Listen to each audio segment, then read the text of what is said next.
I am utilizing the Bit Integrations plugin to establish a connection between these two platforms. Let's go to Bit Integration Dashboard. Create integration. Search and select SureForms as a trigger. Choose a form.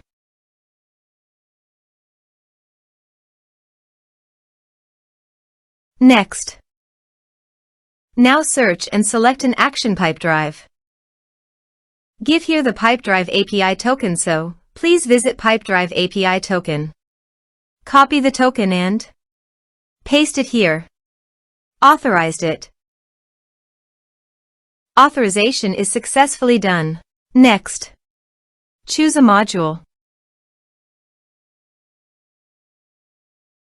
Choose an organization. Map the respective fields.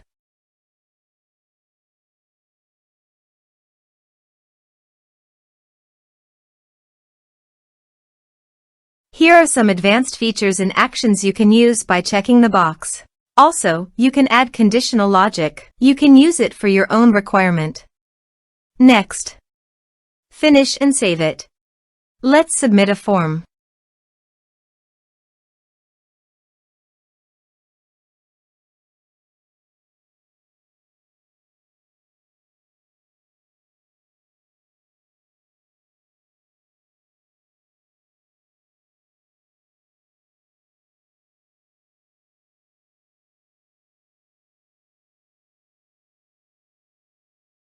Submit the form. Go to the Pipedrive site and go to the people. And you can see that the data came successfully in Pipedrive. Thanks for watching.